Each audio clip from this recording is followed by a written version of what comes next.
Every receptive skill lesson includes steps for gist and detail. These are important skills because we want our students to be able to not only understand the main ideas of what they hear or read, but also catch the smaller details.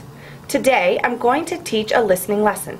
I asked 2 fellow teachers to help me record a short dialogue to play in class.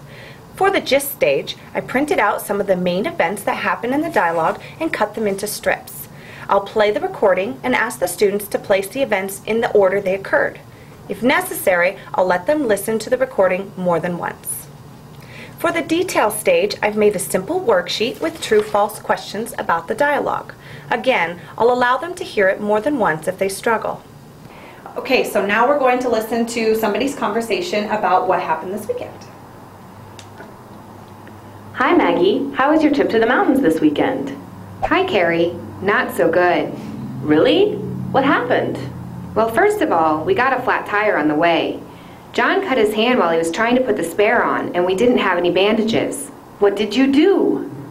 We got back on the highway and stopped at the first gas station we saw to get some bandages, but they didn't sell them.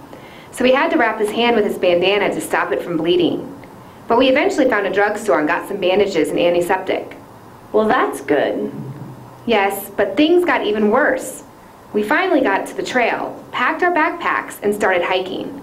About an hour into our hike, it started raining cats and dogs. And we realized that we forgot our rain jackets in the car. You must have been soaked. Yes, and freezing too. We decided to give up and hiked back to the car. All we wanted was to get home and put on some warm, dry clothes. But the highway was jammed with people coming back from the mountains. I bet we didn't go over 20 miles an hour the whole way back. It took us over 3 hours to get home. Wow, sounds like you had a terrible time. Yeah, it was a pretty lousy weekend. Okay, so a lot of things happened in this lousy weekend. So what I have are some events on some slips of paper. And what I'd like for you to do is to put them in the order that you heard them. Okay? Okay. Thank you.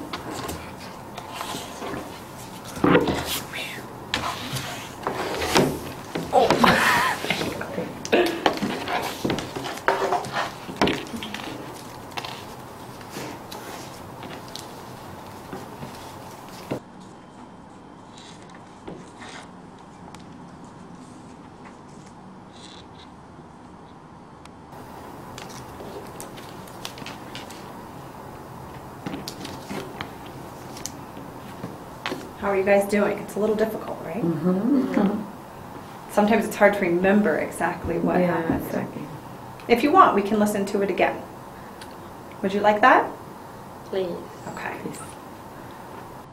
Hi Maggie, how was your trip to the mountains this weekend? Hi Carrie, not so good. Really? What happened? Well, first of all, we got a flat tire on the way. John cut his hand while he was trying to put the spare on. Okay, so Nancy, tell me what happened first. John fixed the flat tire. Very good. So he fixed the flat tire, and then what happened, Anna? John wrapped his hand with a bandana Very good. Why did he wrap his hand with a bandana? because he cut his finger when he was fixing the flat tire. Flat tire. Very good. Isabel, what happened next? They went to a gas station. Exactly. Very good. Okay, so we're going to listen to it one more time, but I want you to pay attention to the details, okay? Okay. Hi Maggie, how was your trip to the mountains this weekend? Hi Carrie, not so good. Really? What Okay, happened? so now I have some very specific questions that I'd like you to answer true or false, okay?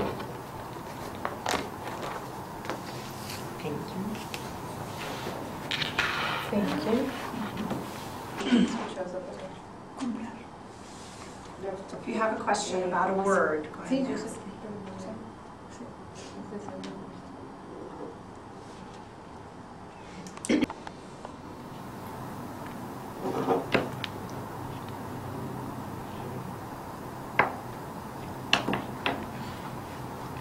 Okay, everybody finished? Yes. Yes. Excellent. Okay, so Anna, can you read me number 1?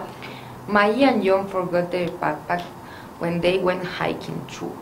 True. Everybody agree? Yes. No. No? False. Okay. Isabel, why do you think it's false?